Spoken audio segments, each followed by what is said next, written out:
ORAPE, la Coordinadora de Medios Comunitarios Populares y Educativos del Ecuador, presenta Ágora Democrática, un espacio para el diálogo, el debate y análisis de los temas de la coyuntura nacional en las voces de sus protagonistas.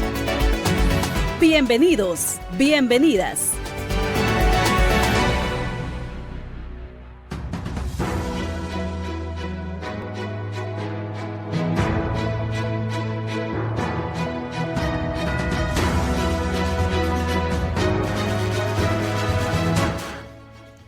Un cordial saludo a nuestra querida audiencia, bienvenidas y bienvenidos a una emisión más de Ágora Democrática. Gracias a quienes nos siguen semana a semana a través de nuestras radios Acorape, mediante las redes sociales y en YouTube. Hoy hablaremos sobre la relación entre el Ejecutivo y el Legislativo. Y junto a nuestros invitados pondremos algunos puntos en la mesa de análisis y debate. Iniciamos.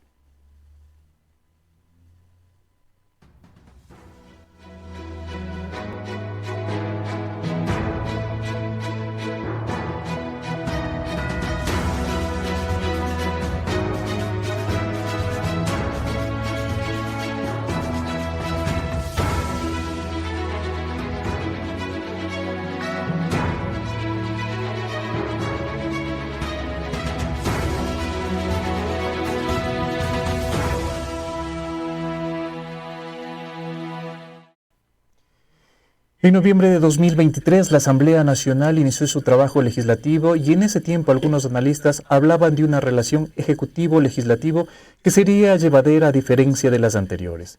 Durante los primeros meses de gestión de ambos poderes, se veía un trabajo donde primaba el diálogo, que inclusive llegó a que sin contratiempos se aprobaron 5 proyectos de ley con carácter económico urgente que fueron presentados por el presidente Daniel Noboa. Sin embargo, lo que parecía cimientos fuertes se fueron diluyendo.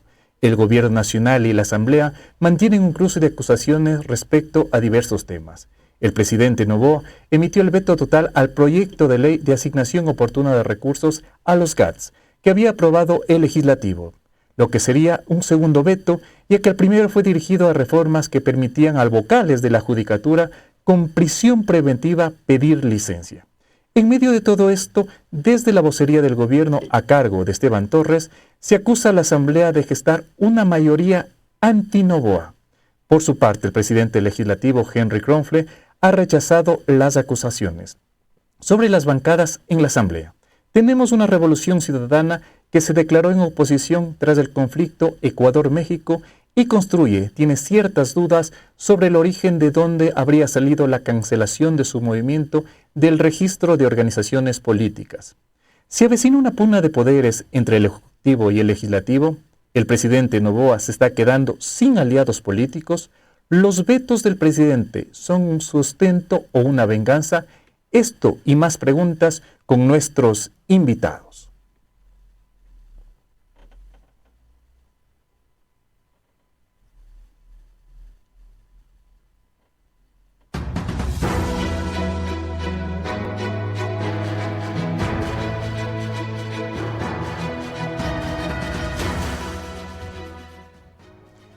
Y hoy nos acompaña Pablo Játiva, abogado internacionalista por la Universidad de Melbourne, Australia, catedrático universitario. Se ha desempeñado en distintos cargos de la función pública, así como en asesoría política. También nos acompaña Juan Fernando Flores, actual presidente del movimiento Creo, Ecuador. Fue asambleísta por América Latina, Caribe y África en 2021-2023. También se ha desempeñado como consejero presidencial de Guillermo Lasso. Cuenta con una amplia experiencia en comunicación política y negociación. Además es consultor y estratega en el ámbito político ecuatoriano. Iniciamos con Pablo Játiva, a quien le damos la bienvenida en esta primera parte y queremos conocer su lectura sobre esta relación Asamblea y el Gobierno. Estos puntos que considera debemos ahondar en un análisis. ¿Cómo se considera que al momento está esta relación? Bueno, buenas tardes, muchas gracias por la invitación. Primero, es importante ubicarse en el rol de los legislativos, ¿no? Los parlamentos en el mundo están para hacer un contrapeso justamente al Ejecutivo. Es extraño, es poco común encontrar que haya relaciones completamente armónicas y tampoco es tan sano para la democracia cuando un ejecutivo tiene el control total de la Asamblea. No puede haber ciertos riesgos, ciertos excesos de poder. Entonces, en concepto, está bien que el legislativo pueda servir de contrapeso del ejecutivo, del presidente de la República, siempre y cuando haya ciertos matices, ¿no? Un contrapeso que sea democrático, que no sea conspirador, que no esté buscando la inestabilidad política. En el caso ecuatoriano, en este momento, lo que usted indicaba al inicio es correcto. El presidente inició esta relación con el legislativo cuando inicia su gobierno de una manera bastante armónica y sorprendente, ¿no? Porque en los últimos gobiernos, si uno piensa, hace 4 o 8 años, generalmente había una declaratoria de guerra casi desde que se instalaba el gobierno. No vamos a hacer oposición y no, todo lo que tú nos propongas no va a pasar por acá. El presidente Noboa tuvo una lógica distinta, tuvo un apoyo notorio, aprobó 5 proyectos de ley que eran importantes de temas económicos y en general no sintió el peso de una oposición radical, dura desde la Asamblea, sino que creo yo, todas las bancadas, incluidas las de izquierda un poco más radical como la Revolución Ciudadana, le dio oportunidad a que gobierne y le aprobaron estos proyectos. Tuvo un apoyo significativo. Sin embargo, vemos que la relación se va desgastando, lo cual, más allá de que es normal, creo que sí puede responder a varios errores del Ejecutivo, ¿no? Que se demuestran más en lo político que en lo jurídico. Entre esos, los 2 vetos que usted menciona, si bien, por supuesto, había que rechazar el tema de los vocales del Consejo de la Judicatura, que era básicamente buscar impunidad. Sin embargo, ¿por qué el veto total? ¿No es cierto? ¿Por qué no atacar solamente a ese acto jurídico, político que pretendía buscar impunidad? Vetar todos, en cambio, un mensaje de cuidado que aquí yo también tengo este poder y yo puedo empezar a truncar sus iniciativas, ¿no? Y el segundo veto también es complejo porque era una buena propuesta de parte de los GATS, un poco difícil de ejecutar en la realidad porque el gobierno en esta crisis económica necesita y quiere tener el sartén por el mango del control de los recursos, pero era una aspiración bastante legítima.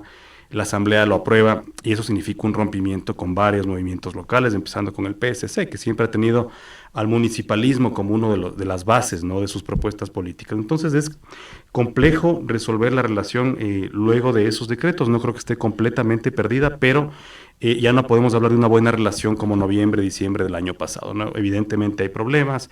Luego el asunto de la vicepresidenta, que a mi criterio es impresentable, en un problema personal entre 2 coidearios del mismo movimiento, del mismo partido, termina siendo un problema de Estado y se busca otros actores institucionales, estatales, para darle una salida. El procurador, el Consejo Nacional Electoral, la Asamblea también terminará conociendo esta papa caliente. Eso no es cómodo para la Asamblea, ¿no? Ellos están para tratar proyectos de ley, para tratar de dar respuestas a sus mandantes, y el hecho de que los problemas políticos cuasi personales del presidente recaigan en la Asamblea, sin duda genera mucho incomodidad. También damos la bienvenida a Juan Fernando Flores y hablamos sobre esta relación del gobierno con algunas bancadas. Por ejemplo, Revolución Ciudadana se declaró en oposición total por lo ocurrido en la Embajada Mexicana. ¿Considera que el presidente Noboa no ha dimensionado el peso que tiene esta bancada para la aprobación de leyes que se dieron en un inicio y ahora no se está logrando? Buenas tardes, muchas gracias por la invitación, estimado Pablo, qué gusto poder compartir este espacio.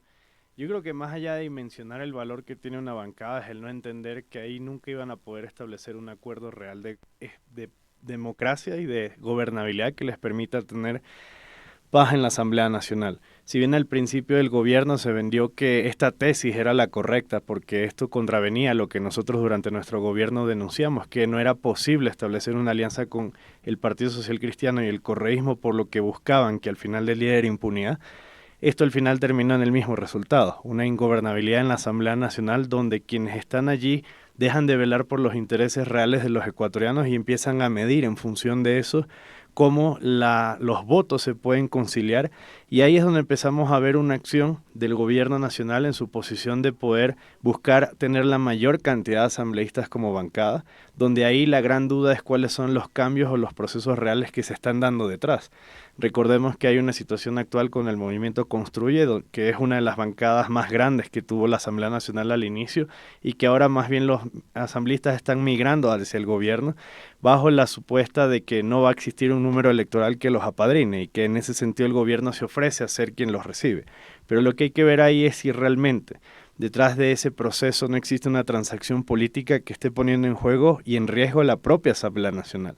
Porque sí, la bancada del correísmo no es que hoy es grande, siempre lo ha sido, siempre ha representado 1/3 de la Asamblea Nacional. Ahí lo que nosotros tenemos que ver y entender es cómo se puede trabajar para que los resultados sean reales más allá de la narrativa.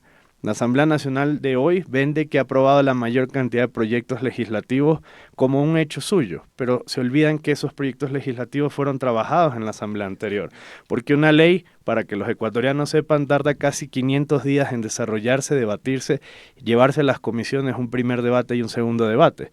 Fácil es decir que ahora ellos llegaron y aprobaron. Eso no es así. Ahí hay un trabajo previo que se estuvo haciendo en la Asamblea anterior y que hoy el resultado de lo que se tiene también no es un tema de gobernabilidad y de paz, es que las leyes que ya se estaban trabajando respondían a las necesidades de los ecuatorianos. Así que en narrativa es muy fácil decir que hoy ellos le están dando paz y gobernabilidad al país, pero realmente esa es la visión que merecía la asamblea anterior y donde se estaba trabajando. Y que hoy el viceministro Torres tiene un gran reto, que es verse en el espejo de lo que él fue hace justamente un año. Porque hoy menciona de que la Asamblea está en contra del gobierno, de que son mayorías para afectar directamente al gobierno, pero pareciera ser que a él se le olvida que fue parte del golpe legislativo que se dio en su momento a Guadalupe Llori como presidenta de la Asamblea Nacional. Así que por lo visto, por eso se dice en un adagio popular, nunca se escupe para arriba.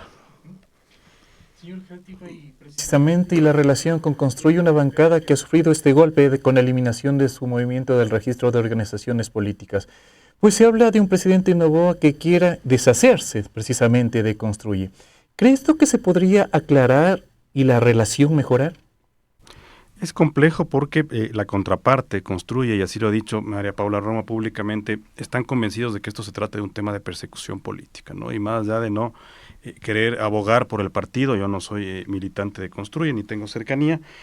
Sin embargo, creo que una infracción administrativa de ese tipo, no presentar un informe económico de un año en el que no recibieron recursos públicos, no debe conllevar la eliminación del partido. Hay algo en derecho que nosotros llamamos, gracias, el principio de proporcionalidad, ¿sí? A una infracción le corresponde cierto tipo de sanción. Entonces, no presentar un informe tal vez puede conllevar una multa, puede significar la destitución de uno de las autoridades del partido que no fue eficiente en el manejo administrativo del partido, pero de ahí a la clausura, a la eliminación de quien representa la segunda fuerza política en el legislativo, a mí sí me preocupa, me parece que hay una alerta bastante grande sobre una actitud bastante autoritaria con respecto de Construye. ¿Por qué? No lo sabemos, así como no sabemos por qué la bronca es tan fuerte con su propia vicepresidenta, ¿no? Son esas cosas que a uno le hacen pensar, primero, no hay la capacidad de procesar adecuadamente los conflictos, porque si yo tengo un problema con a quien yo escogí para que sea mi binomio, es cuestión de conversar y buscar una salida consensuada, no mandarlo a un conflicto en Medio Oriente. O sea, eso es algo bastante inusual, ¿no? En cualquier país del mundo. Y luego con Construye pasa algo parecido, no sabemos cuál es el conflicto de fondo. Construye siempre se presentó como una organización política flexible al gobierno de Noboa, que han votado con Noboa en varias ocasiones. Entonces, de repente, que exista este sesgo, este tipo de ataques, preocupa, y sobre todo, como le digo, que se esté usando, si es que es el caso, a la función judicial, al contencioso electoral, para eliminar la segunda fuerza política sin que exista una infracción realmente grave. Creo yo que debe levantar todas las alertas, ¿no? Otro tema que es importante sobre el desgaste de esta relación, también va directamente ligado a la gestión del gobierno, y creo que hay que empezar a decirlo. Los números ya empiezan a mostrar. Ayer salió una nueva encuesta de Gallup indicando que Noboa cayó un poco más, al 48 más o menos, 48%, y eso también se refleja en la Asamblea Nacional. Ante la falta de respuestas sólidas, reales a la crisis de inseguridad, el apoyo político se empieza a acabar. Cuando tenemos ministros como la señorita de Ambiente, Fritzi, que no puede dar respuestas eficientes ante el público y ante la propia Asamblea, hay problemas, ¿no es cierto? Igualmente, el tema del el FMI, ¿no? El último acuerdo al que llegamos, la Asamblea ya está preguntando y no está satisfecha con la información que está recibiendo. Entonces son una serie de elementos que van desgastando y van complicando esa relación, que creo yo ya está acercándose a un punto de quiebre. Todavía no podemos decir que hay una ruptura total, pero sin Construye, sin el PSC, sin el correísmo, va a ser cada vez más difícil para Noboa poder tener acceso a esa Asamblea. Y precisamente sobre lo que habla el señor Játiva, señor Flores, queremos consultarle. ¿Considera que este punto que el presidente Noboa, esta relación que al momento se está evidenciando, influye en algo para que exista este distanciamiento, para que se quiera marcar una pauta del trabajo que hace ahora el Ejecutivo y no la Asamblea?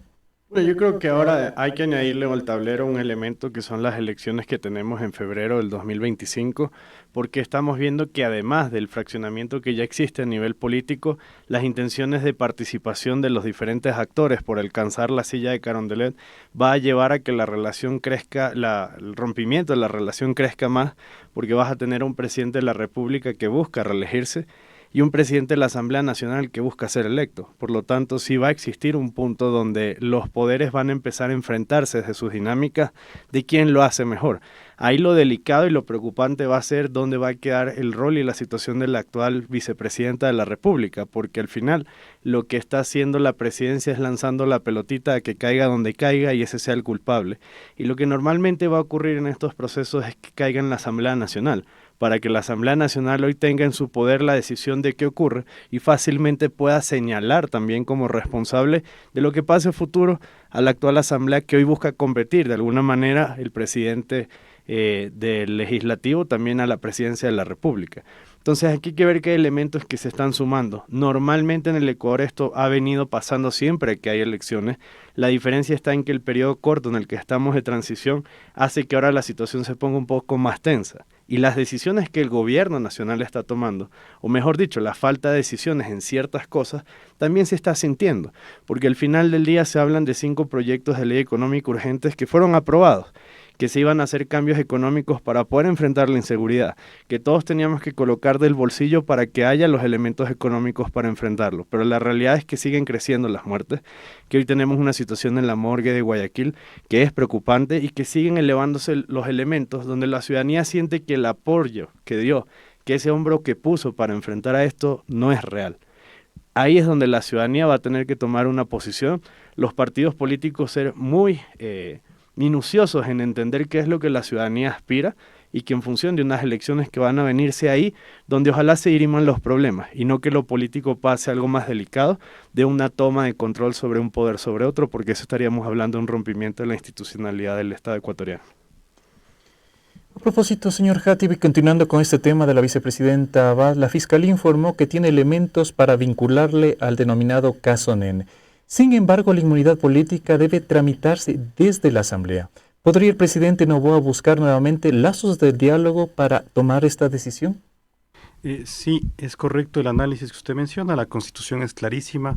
Ahí no hay oscuridad de la norma, como de alguna manera el Ejecutivo quiso plantearlo al hacer una consulta al procurador, en algo que es sin duda un error jurídico. La Constitución es clara, la Presidenta está para reemplazar al Presidente de la República en caso de ausencia temporal o definitiva. Y el Código de la Democracia también indica que en caso de participar en elecciones la licencia de la autoridad es inevitable, es un requisito sine qua non. Ante eso, los nuevos elementos que pueda aportar la Fiscalía al caso sin duda son importantes, pero acordémonos que se trata de una de las más altas autoridades del país y por lo tanto tiene inmunidad, ¿no es cierto? Necesita que el legislativo levante esa inmunidad, de alguna manera autorice que sea enjuiciada penalmente la vicepresidenta, para lo cual necesitaría una votación de 93 asambleístas, 93 voluntades, que en este momento creo yo está bastante lejos de conseguirlas, pero lo más grave es que tampoco se encuentra una razón de fondo, porque si usted empieza a pensar en la acusación que está llevando la Fiscalía, está empezando a vincular a la vicepresidenta, todo el peso ha recaído en el hijo de la vicepresidenta, el famoso caso Nene. Sin embargo, incluso se aceptó caución, nadie está preso por este tema, es decir, el señor pagó para poder defenderse en libertad. ¿Eso qué significa en términos jurídicos? Que no hay una peligrosidad demostrada. Entonces yo creo que son atenuantes ante la Asamblea Nacional. Sin duda luego lo que vendrá es la negociación política, ver qué tanto margen de maniobra tiene Noboa dentro de la Asamblea para tratar ese tema en específico, que para él es prioritario, ¿no? Porque la propia vicepresidenta ha anunciado que en caso de llegar allá podría tomar una serie de decisiones que son contrarias al espíritu de ese gobierno. Ahora el tema es cómo llevaría a cabo esa negociación. Yo creo que mientras más aparece en público y mientras más política cree que hace el señor Esteban Torres, más daño le hace al gobierno. Es evidente que él ha quemado puentes. El propio presidente de la Asamblea, el señor Cronfle, ha dicho, cambie de vocero, cambie de persona que maneje esta relación porque no está funcionando. Y algo que llama muchísimo la atención es, no le conocemos al ministro de Gobierno. O sea, el señor viceministro está llevando a cabo las conversaciones, las negociaciones, está cometiendo una serie de errores, está desgastando la relación con la Asamblea, y al ministro de Gobierno no le hemos oído hablar de política, no sabemos de él qué piensa de la situación del país en ninguno de los temas. Con suerte sabemos el apellido del señor, y eso sí llama muchísimo la atención, porque si usted ve históricamente ha sido el ministro de Gobierno quien toma el toro por los cuernos y lleva adelante esa negociación, ese tipo de discusiones, va a los medios, defiende, pero ahora tenemos un ministro de Gobierno el que aparentemente le huye la discusión política, lo cual es completamente antinatura. En ningún país usted va a encontrar que el ministro de Gobierno esté encerrado sin expresarse, sin defender públicamente al gobierno. Entonces creo que todos esos son elementos que le van complicando y va a ser muy difícil para el gobierno de Noboa llevar a cabo una negociación exitosa sobre el tema de la vicepresidenta. Señor Flores, frente a un historial de proyectos aprobados por la Asamblea Nacional, de lo que mencionaba también durante este mandato de Daniel Noboa, ¿cómo cree que se muevan las fichas para que él siga teniendo votaciones en apoyo a las propuestas, teniendo en cuenta ahora esta relación tensa que está en la actualidad?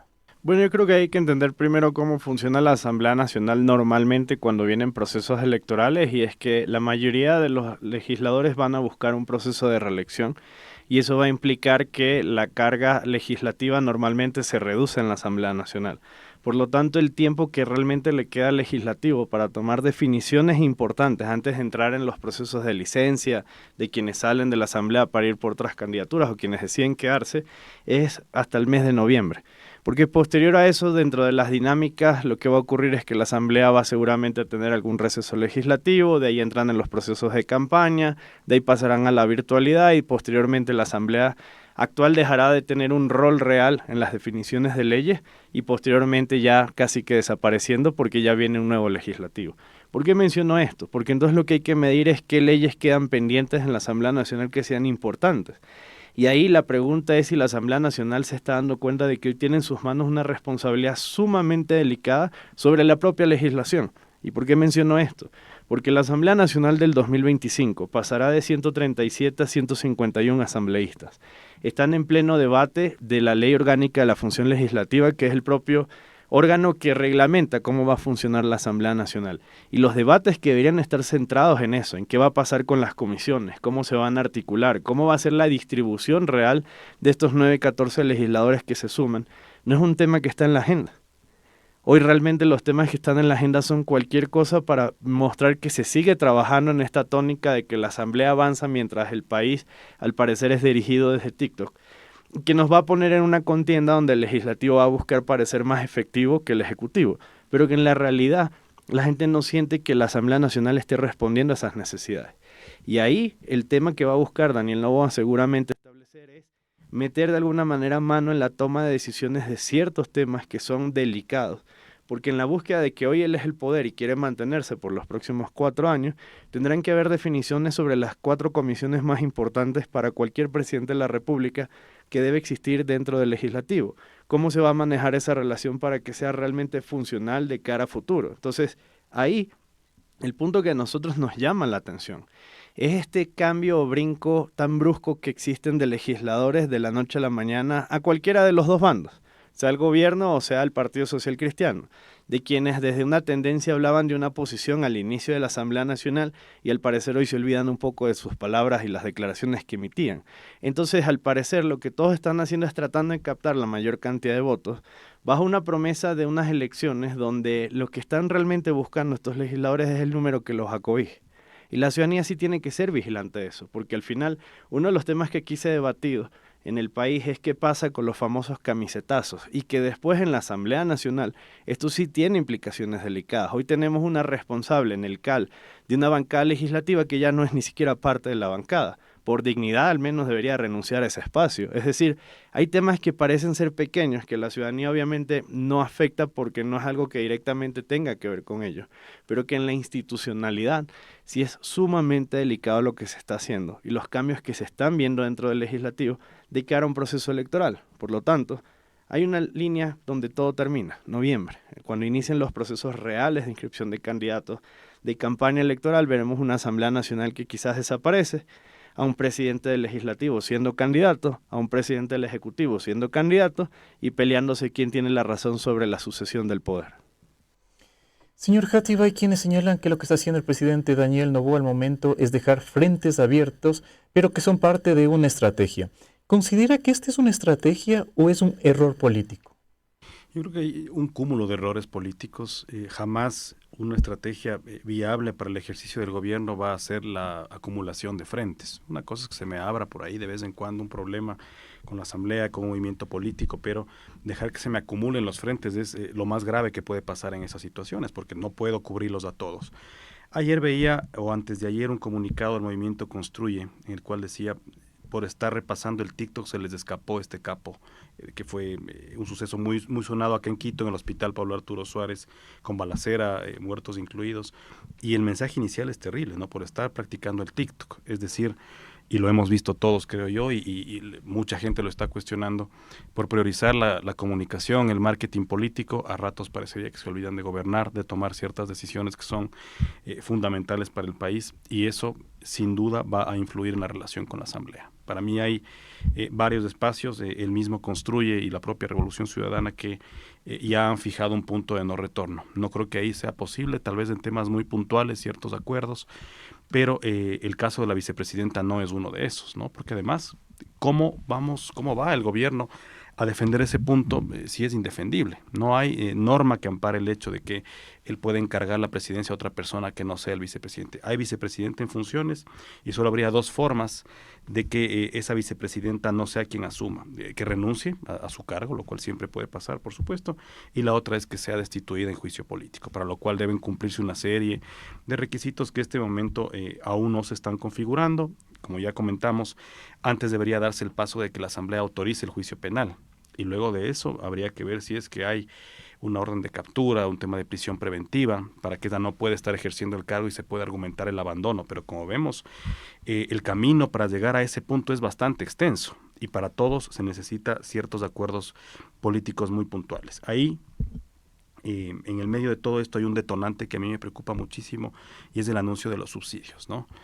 No sé si el gobierno está midiendo los tiempos, el famoso timing político, pero en un momento de tanta ebullición, de tanto conflicto, lanzar el tema de los subsidios puede terminar de romper todas esas relaciones. Como ustedes saben, históricamente este ha sido un tema que ha movilizado a la izquierda en el país, a los sectores más populares, y en este momento han anunciado que están exactamente en la misma posición de hace 3 años en el 2019 con Moreno. Habrá una movilización social realmente fuerte y podría haber un proceso de desestabilización política en el país.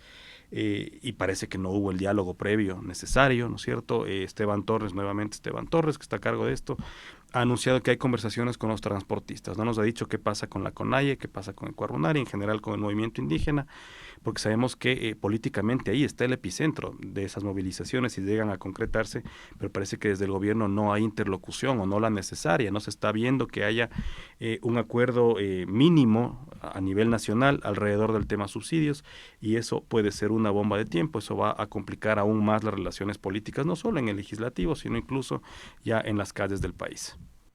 Tomando en consideración lo que dice el señor también Játiva, ¿usted, señor Flores, considera que es momento de cambiar al vocero de gobierno?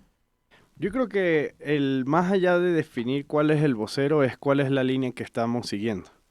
Se habló de un plan Fénix que iba a conocer el país para poder entender cómo íbamos a manejar esto, y hasta ahora no lo conocemos. Se hablaba de que se iban a enfrentar temas para garantizar que producto de los procesos de estiaje se va a controlar el tema eléctrico, y sí, si bien ahora se ha mencionado que no están los apagones, en septiembre ya estamos cercanos a que eso ocurra, hasta ahora no lo conocemos.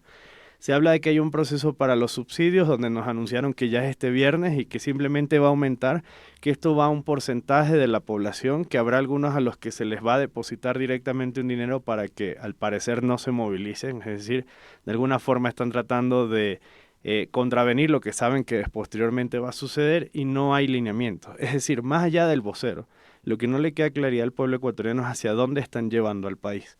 Y sobre todo porque mientras se trata de mejorar la comunicación con un sentido de campaña electoral, la pregunta real es a dónde nos están llevando en temas más delicados como la seguridad. ¿A dónde se nos está llevando todos estos procesos? Más allá de los acuerdos que se están llegando con el Fondo Monetario Internacional, ¿hacia dónde están tratando de llevar esto? Porque al final, vender humo para tratar de solucionar esto, lo que va a terminar haciendo es que se abran tantos frentes que después el conflicto sea más grave. A las municipalidades se les ofreció que las deudas se les va a pagar con bonos y con inmuebles que maneja directamente el gobierno nacional. Ya hicieron los cálculos y ahora se dieron cuenta de que no tienen cómo pagar. Es decir, están tratando de apagar fuegos con medidas que no tienen una solución y que al final del día van a terminar reventando hacia el pueblo ecuatoriano. Porque ahí también hay que tener clara una realidad. En el Palacio de Carondelet, o sea, en el Palacio Legislativo, muchas veces se mide ahí la tensión política, pero al parecer no están sabiendo medir la atención en la calle de las necesidades reales de la ciudadanía, los procesos que están ocurriendo sobre todo en la región de la costa, y cómo regiones como la Amazonía, que antes no vivía o sufría de ciertos procesos de inseguridad, hoy los está viviendo porque el Plan Fénix, al no haber sido presentado, solo nos mostró una intención de tener a los militares a la calle, pero que eso hizo que simplemente el crimen se mueva de una provincia a otra, y provincias que antes no estaban siendo afectadas, hoy son los nuevos focos de violencia.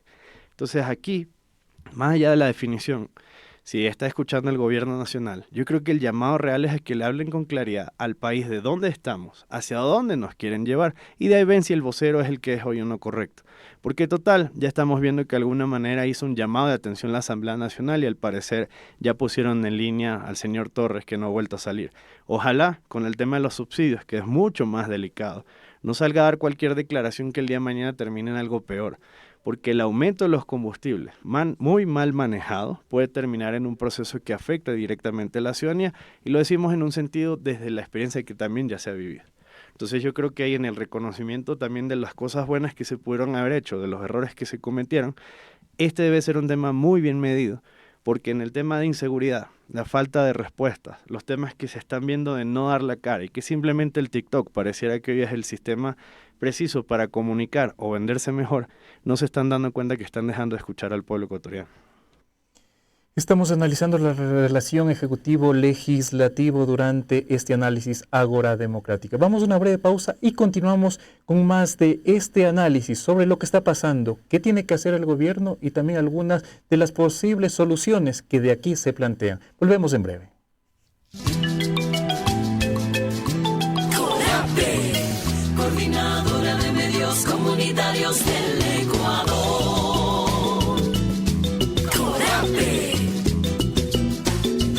medios inclusivos y educativos. CORAPE, medios interculturales con las voces populares, hablando como tú, contigo. Coordinadora de Medios Comunitarios del Ecuador.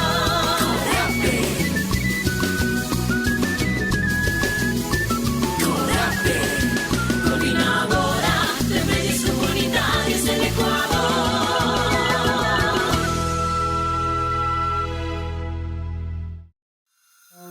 CORAPE Digital TV es el primer canal informativo ecuatoriano de transmisión continua a través de YouTube. Y en estos primeros minutos, Con noticias y análisis de los sucesos que ocurren en el país. Sí, nos encontramos aquí en este momento se encuentra ya hace poquísimos instantes el norte de la capital. CORAPE Digital TV cubre los acontecimientos en el lugar de los hechos, con los protagonistas de la noticia, a través de diálogos y entrevistas. Suscríbete a CORAPE Digital TV y síguenos a través de nuestras redes sociales, Twitter, Instagram, Facebook, YouTube, como CORAPE Digital TV, y mantente al día de las noticias del momento.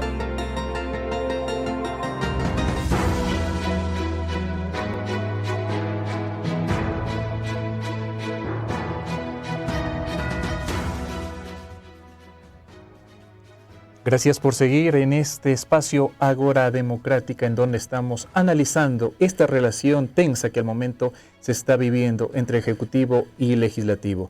Seguimos con más. Señor Játiva, las anunciadas movilizaciones para este día, ¿será tal vez el termómetro que marque un posible escenario para el presidente Daniel Noboa y la Asamblea? Yo creo que las movilizaciones de hoy son una primera advertencia, quizá, ¿no? No fue una acción concertada desde hace mucho tiempo, planificada, con visión estratégica, sino fue más como una reacción bastante visceral por parte de ciertos sectores, ¿no? Sin embargo, puede ser el inicio de una gran movilización. Si pensamos en las últimas dos grandes movilizaciones indígenas que hubo en el país, tuvieron también inicios similares, ¿no? Pequeñas movilizaciones desde el Arbolito hasta Carondelet, que parecía que eran irrelevantes. Un mes y medio después veíamos una gran explosión social, ¿no? Entonces, creo que hay que tomarle con mucho cuidado, con pinzas, con extrema seriedad al asunto. Necesitan el gobierno un interlocutor que pueda sentarse, ¿no? Directamente con el movimiento indígena, con el señor Issa, y tratar de encontrar un punto en común. Si bien desde el lado del movimiento indígena es un tema innegociable, porque ya lo dejaron claro así la semana pasada, sin embargo, la forma en cómo se puede movilizar creo que sí puede ser distinta, menos violencia, evitar el tema de esta exacerbación de la violencia que hubo en las últimas movilizaciones. Pero es extremadamente complicado. Como le decía, es un tema histórico. Cuando la gente siente que le topan el bolsillo, se complica mucho el tema de poder seguir apoyando a un gobierno, y más aún, y esta es la parte más delicada, más aún cuando no hay resultados por parte del gobierno, porque otra cosa hubiera sido subí el IVA, pero miren cómo ha disminuido la violencia. Subí el IVA, pero ya construí la famosa cárcel gigantesca de hiperseguridad. O subimos el IVA y hemos reactivado el empleo.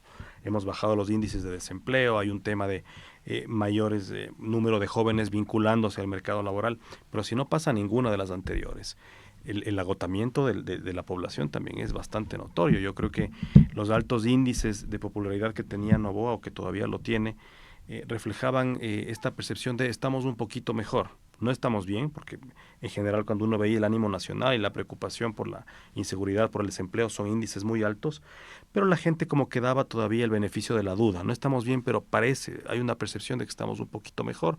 Vamos viendo, pero con el paso de los meses, al no haber resultados claros, cuando se les escapa un capo de la mafia de las manos de la policía, no era un delincuente cualquiera, era uno de los tipos más peligrosos, considerados así por el Estado ecuatoriano, se les escapa en un escape de película. Todo eso va minando, ¿no? Esa relación gobierno-población. Ya dejamos la asamblea a un lado y más bien estamos pensando en lo que siente la gente, y la gente lo que quiere es resultados, más allá del TikTok, de esta comunicación que para muchos es agradable, es accesible, llega a los jóvenes, dicen. Más allá de eso, la gente quiere resultados. La comunicación se va agotando y lo que la gente empieza a pedir es cómo se ha transformado nuestra vida. Ok, estamos pagando un poco más. ¿Y cuál es el cambio? Y no hay cambio. O sea, la realidad, las cifras están ahí.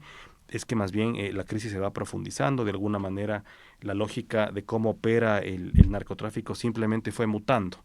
Lo que decía Juan Fernando hace un momento, se cambió de provincia y tal vez han cambiado algunas formas. Son mucho más selectivos en los golpes que dan, etcétera, pero demuestran que están vivos y tienen todavía gran parte del control del territorio nacional. El tema de la fuga de este señor, de este delincuente hace 2 días, ya están diciendo muchos expertos en seguridad, no podía pasar si no había información desde dentro de la policía. Conocían exactamente la ruta, la hora, entonces eso demuestra una debilidad institucional terrible, y que nuevamente, como le comentaba hace un minuto, eso también complica, debilita la relación de Noboa con el pueblo ecuatoriano directamente, más allá de que con los políticos. Señor Flores, también el viceministro de Gobernabilidad me señalaba hace pocos minutos también que los ministros a la par están yendo a la Asamblea, a las comisiones durante las comparecencias que se ha pedido, que esto también se ha convertido tal vez con un tinte político. ¿Es papel también de la Asamblea este proceso de fiscalización?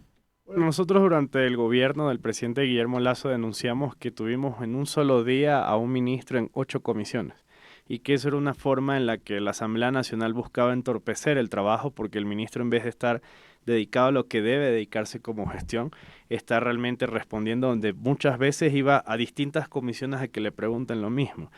Lo interesante es que el partido que usaba para este juego, era parte de este juego, era el Partido Social Cristiano que dirigía el actual viceministro. Por eso vuelvo a reiterar, tiene que ver que al final lo que hoy le está sucediendo no es más que la misma dinámica que utilizaron en un momento para buscar justamente que el gobierno no tenga la funcionalidad. Ahora, sobre los procesos de fiscalización, sí, tiene que existir claridad, tiene que haber una apertura por parte de los ministerios para que haya una respuesta hacia el legislativo.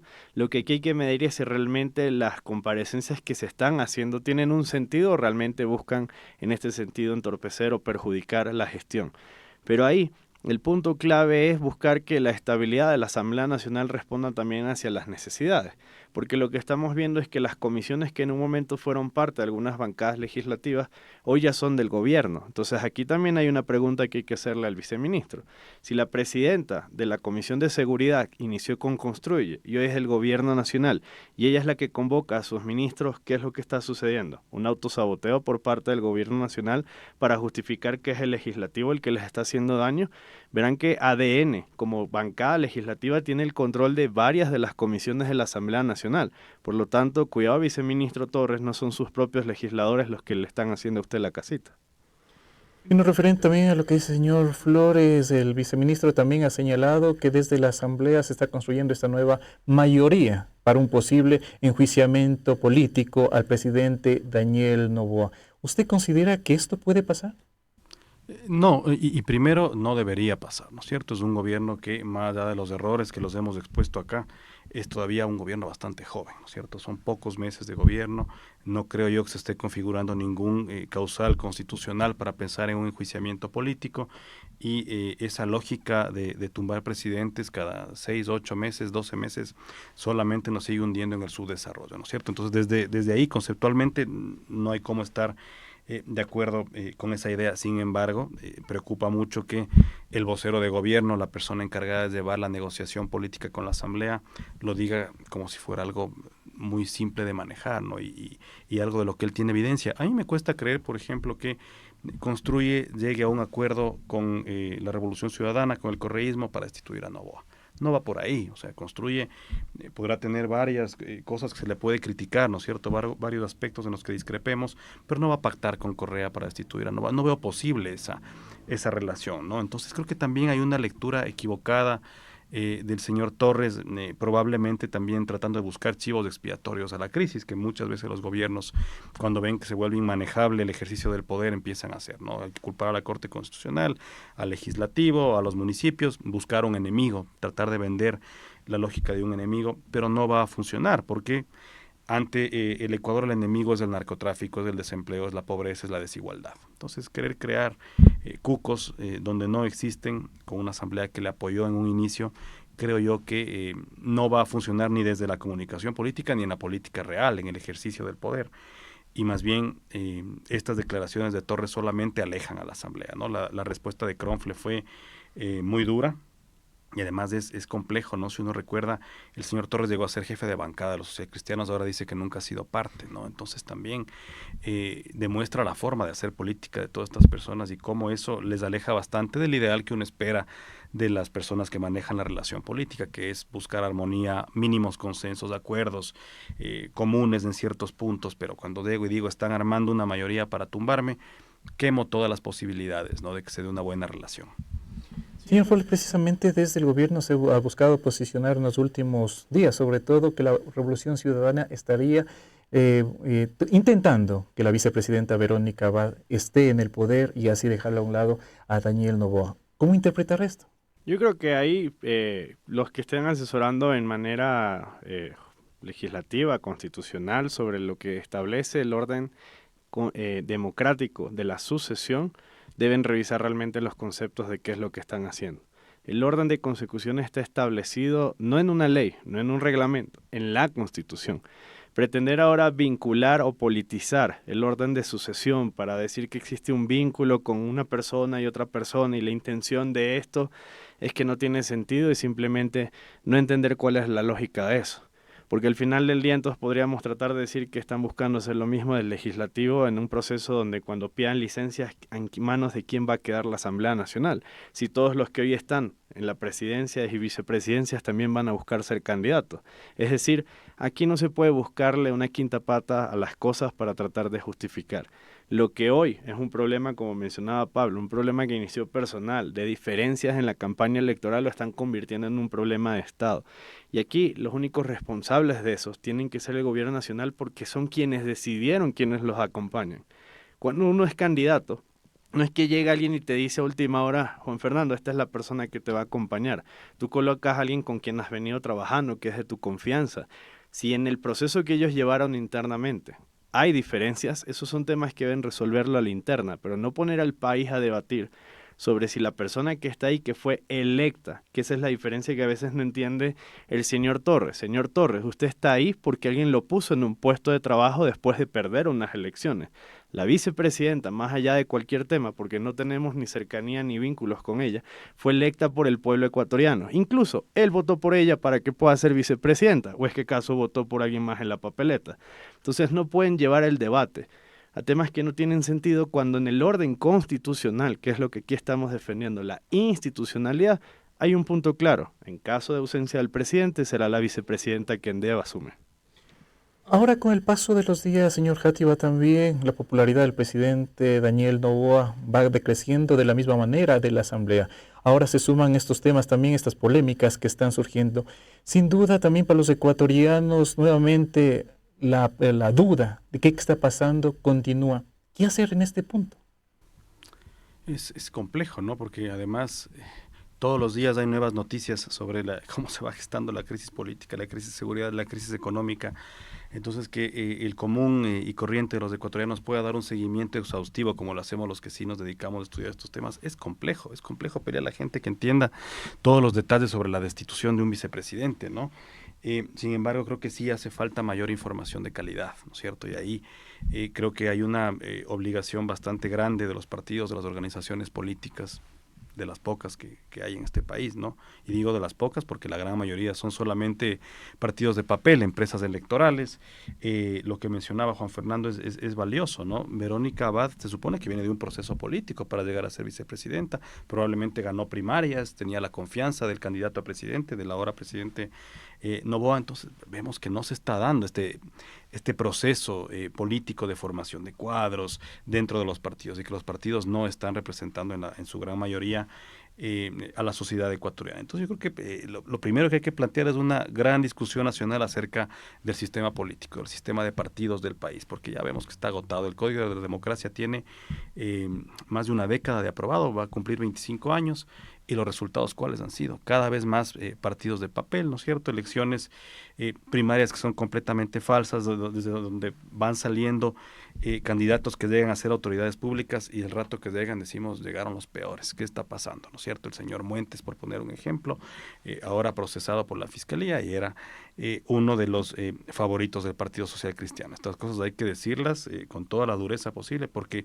reflejan que hay una crisis de los partidos a nivel general y que ese sistema se agotó, no está funcionando y que es necesario tal vez desde las universidades, desde las organizaciones sociales, plantear una gran reforma, un repensar, ¿no es cierto?, la lógica en cómo se está instrumentalizando la política en el Ecuador. Señor Flores, ¿habría un punto de retorno para nuevamente este diálogo que se dio al inicio, este consenso entre el Ejecutivo y Legislativo? Yo creo que los golpes que se han venido dando mutuamente entre Ejecutivo y Legislativo hacen que ya la situación sea irreconciliable.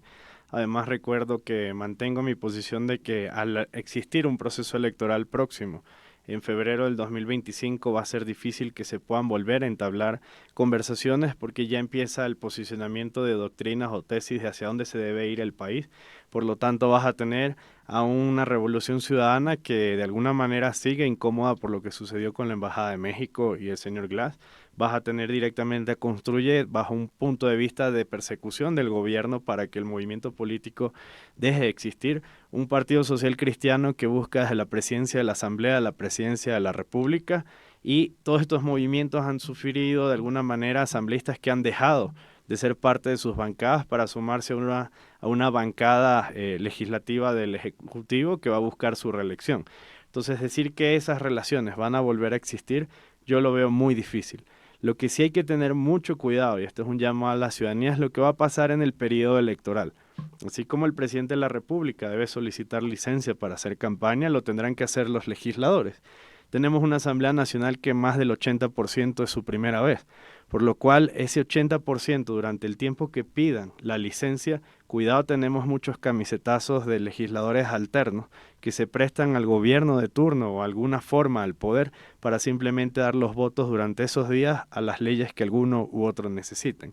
Así que por eso hay que saber elegir y designar quién es el que te acompaña en una fórmula electoral para que el día de mañana las decisiones sean en función de la visión de los ecuatorianos y no de quién es el que me ofrezca más.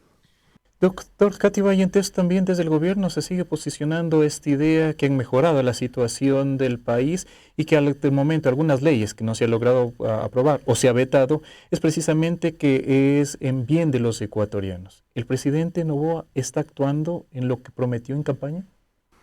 Yo creo que es cuestión de ver las principales ofertas de campaña y qué tanto se están cumpliendo, ¿no? Y generalmente esa suele ser la horca para los gobiernos, porque está escrito, están los videos en YouTube, uno puede ir a ver qué ofreció exactamente el señor presidente, cuánto de eso se va cumpliendo. Y en un país como este es complejo, yo entiendo que hay que darle más tiempo al gobierno que llegó, pero como le decía hace un momento, sin resultados reales, palpables para la ciudadanía, es extremadamente complejo seguir pidiendo apoyo, ¿no? Además, la situación económica sigue siendo bastante compleja, ¿no? El tema del FMI básicamente se utilizó para pagar deuda, no es algo que va a servir inmediatamente para la inversión en obra pública o de alguna manera para que los ecuatorianos puedan mejorar su situación de empleo, su situación económica.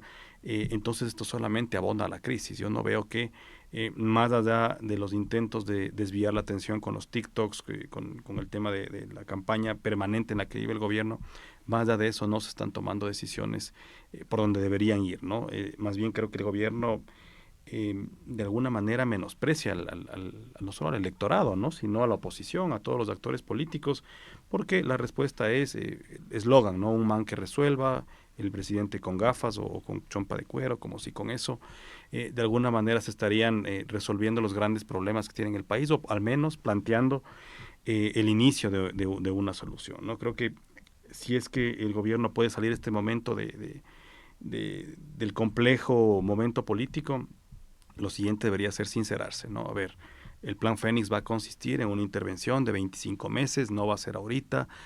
Eso hay que hacer con la gente, ¿no? Decirle la verdad, decir cuánto va a costar, efectivamente a los 6 meses, a los 8 meses, cuáles van a ser los primeros resultados de carácter preliminar que vamos a mostrar, pero creer que es un tema de inmediatez, como son los videos del Instagram, del TikTok, eso no funciona así. Los cambios políticos, sociales, generalmente toman mucho tiempo, décadas a veces, ¿no? Y si pensamos en países cercanos, Colombia, México, nunca han logrado vencer por completo al tema de la violencia y del narcotráfico. Ha habido momentos de menos ebullición de la violencia, pero no son problemas que se resolvieron inmediatamente moviendo unos tanques, tomando decisiones viscerales, sino con política pública a largo plazo, incluyendo temas de inclusión social, de disminución de la pobreza.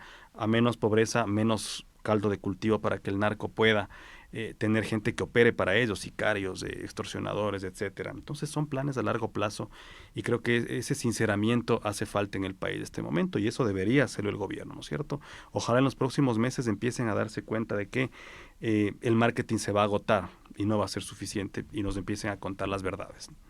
Señor Flores, también durante varios gobiernos se ha tratado este tema de focalización. Ustedes también tuvieron que enfrentar en su momento. Desde la legislatura, en la actualidad, ¿cómo se están dando las cosas? ¿Se podría hacer algo? Desde la parte de la Asamblea Nacional siempre van a buscar que la posición sea en respaldo al pueblo, a pesar de que en pasillos mencionan y entienden que tiene que existir un punto de focalización porque no podemos seguir manteniendo un subsidio a quienes no corresponden y quienes se ven realmente beneficiarios de esto y sobre todo en provincias donde el contrabando es el día a día de la gasolina, pero que desde el legislativo van a medir políticamente si hoy conviene mencionar o no. Poco verán un asambleísta de sucumbidos decir que hay que focalizar cuando uno de los principales medios de ingresos que tiene la provincia es a través del contrabando de gasolina. Entonces tú verás que justamente los legisladores van a empezar a manejar de alguna manera el conflicto. Probablemente se mantengan en este instante viendo los toros de lejos, pero cuando el conflicto social llegue, no les sorprendan a aquellos que dicen que son la voz del pueblo acompañando. La diferencia es que ya les pasó la vez anterior que muchos legisladores pretendieron tomarse la protesta social para un proceso político y yo creo que salieron muy mal parados del ágora de donde se reunía la ciudadanía. Aquí el punto es que debemos explicarle a la ciudadanía con transparencia cuál es la realidad del país que tenemos para entender hacia dónde nos quiere llevar el país quien esté sentado en el gobierno. Y ese es el punto en el que tenemos que tener cuidado. Los populismos no son de izquierda y la derecha, los populismos son de izquierda o de derecha. Lo peligroso de los populismos es cómo le explican a la ciudadanía el país que tienen. Y un país que ya vivió un populismo, que simplemente parecía que las vacas siempre eran gordas y por eso teníamos recursos para todos, pero nos dejaron en una realidad con unas arcas que no pueden sostener hoy lo que es necesario para los ecuatorianos, tienen un problema porque hoy necesitamos explicarle a la ciudadanía lo mal que estamos, que las farras que se pegaron durante esos gobiernos no fueron funcionales, pero hoy nos están ofreciendo un populismo donde simplemente bajo la excusa de la lucha contra la inseguridad necesitamos nuevamente que tu bolsillo sea el que ponga y la ciudadanía no ve resultados. Por eso hay que comenzar a entender que quizás esos extremismos no son la solución y debemos buscar un punto medio que realmente le dé soluciones a los ciudadanos sobre sus realidades, entendiendo que para cualquier encuestadora hoy la inseguridad va a ser el principal problema que la ciudadanía siente, pero cuando vas a conversar a lo interno, a la familia, no es necesariamente la inseguridad, es la falta de empleo. Y si el gobierno no entiende eso, o las organizaciones políticas no entienden eso para que en sus propuestas vayan con claridad en estas dos realidades, lo que va a seguir sucediendo es que tendremos gobiernos que se alejan de la ciudadanía, las decisiones se toman en función de simplemente sostenerse y que el TikTok aguanta todo, cuando la realidad es que las necesidades del pueblo ecuatoriano hoy tienen tiempos cortos. Doctor Játiva, de forma final, entonces, ¿cuál es la alternativa que tiene el Ecuador en estos momentos cuando es evidente esta ruptura entre legislativo y ejecutivo? Yo creo que más allá de la coyuntura política que ya iremos viendo por dónde avanza, ¿no? Va a ser un conflicto, yo creo que eso es inevitable, pero más allá de eso sí hay que pensar en un nuevo gran acuerdo nacional. La situación de violencia, la situación económica exige eso a los partidos políticos, a las universidades, a las organizaciones sociales, a quien hace activismo, los colectivos ambientalistas, etcétera. Creo que todos tienen que sentarse, tenemos que sentarnos en una mesa y empezar a pensar cuáles son las salidas, porque evidentemente no están ni en el gobierno ni en el legislativo, lamentablemente. Algunas cosas se procesarán ahí con más éxito que otras no llegarán a procesarse, pero sí necesitamos pensar en nuevos grandes acuerdos nacionales que no necesariamente conllevan ir a una constituyente, la reforma de la Constitución, sino más bien temas muy puntuales, ¿no es cierto? Política pública de ejecución inmediata pensada para el mediano, el largo plazo, sobre el tema de la inclusión, por ejemplo. El tema de la frontera, los jóvenes ahí están muy lejanos de las posibilidades que los llevan a alejarse del narcotráfico, de la delincuencia. ¿Qué hacemos específicamente ahí en los próximos 10 años? Y cómo empezamos la próxima semana, invirtiendo, llevando infraestructura. Son una serie de políticas que creo yo están un poco en el aire. En la academia se han escrito algunas cosas, ha habido buenas intenciones desde ciertos ministerios en los últimos años, pero al final no es un acuerdo nacional. Cambia el gobierno y se fue al diablo esa idea, ¿no es cierto? Viene otro, viene a refundar todo, a repensar todo, y los grandes temas nacionales están ahí estancados. Entonces creo que sí se necesita un nuevo gran acuerdo, primordialmente sobre violencia, sobre inseguridad, pero también sobre el tema económico en el país. Señor Flores, para concluir, ¿es momento de no pensar en una campaña política y trabajar por el país? Es momento de que el país entienda que vamos a una nueva etapa donde necesitamos que una agenda país o un plan país sea lo que quede escrito sobre la mesa tras un debate real de cuáles son las realidades y las necesidades. Ahí tenemos que empezar a mezclar y entender que la política debe hacerse con experiencia y juventud en el sentido de que las nuevas ideas siempre son bienvenidas, pero la experiencia de lo que se ha venido ejecutando, lo bueno y lo malo también tiene que servir para entender realmente dónde estamos. Y entender que la lucha que tenemos que dar no es una lucha solo interna. Mirar el tema de inseguridad solo como un conflicto interno, que Ecuador es una isla, es no entender que regionalmente estamos frente a un problema mucho más delicado que va desde México hasta Argentina y que necesitamos empezar a entender el contexto en el que estamos para que las respuestas sobre los temas de inseguridad sean reales, en lo local, en lo nacional y en lo regional, pero también que las dinámicas políticas que está viviendo nuestra región van a tener procesos que afecten directamente la creación de empleo, la generación de oportunidades y las respuestas que vamos a tener que dar, porque la región es la que está cambiando, los gobiernos son los que están cambiando, las respuestas es las que tiene que darse a la ciudadanía y en función de eso medir un plan país. Las elecciones no se pueden cambiar, ya tienen una fecha. Lo importante va a ser que la respuesta que demos las organizaciones políticas acoja realmente a la ciudadanía, que es a los que tenemos que escuchar. Los políticos en los debates a la mesa, pero la ciudadanía son los que tienen que definir cuál es ese camino que debemos seguir.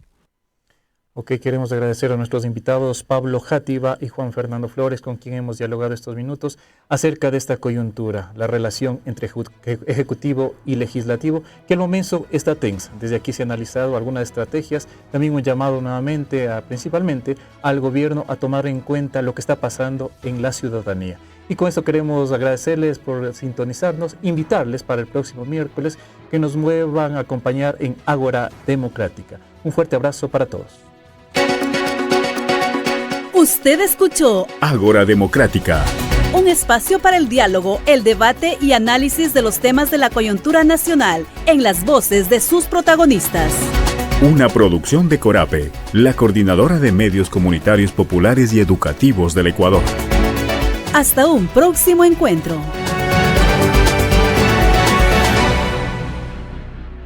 Una producción de Corape. Derechos reservados.